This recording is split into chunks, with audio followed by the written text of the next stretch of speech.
សួស្តីអត់មានអីនេះទេគាត់អត់មានអីអាចបងអត់ចេះដែរណាហើយយើងប្រែប្រួលតាមនោះទៅការកំណត់របស់យើងឯងកំណត់ឯងប៉ុណ្ណឹងទៅ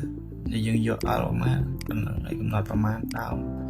ទៅប្រមាណលេងរត់ឲ្យយើងកំណត់ទៅអញ្ចឹងណាអត់មានអីច្រើនទេអត់ចេះដែរ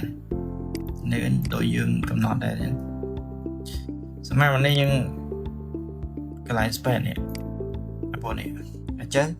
វាសូមកវាក៏ពេលវាកាត់នេះវាអត់លើ4យើងកំណត់អត់លើ4អត់លើ3អត់លើ4យើងយកឧទាហរណ៍អានេះក៏ដូចគ្នាដែរអានេះដូចគ្នាយើងប្រើ L លើ4ឬក៏ L លើ8 L លើ5 L លើ6អញ្ចឹងណាហើយខ្ញុំមានឲ្យវាញផងអត់ចេះដែរអានេះកន្លែងយើងកំណត់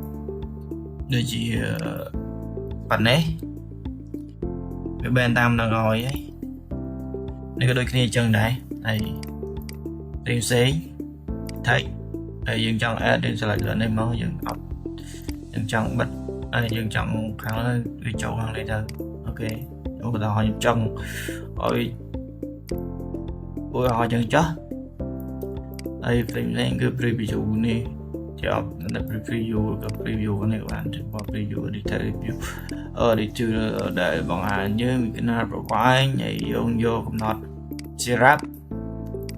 ដែលเราយកប្រហែល L លើ4ហើយយើងយកទៅ L លើ4ទេអញ្ចឹងយើងកំណត់ L លើ4មកអញ្ចឹងណាយើងកំណត់ L លើ4យើង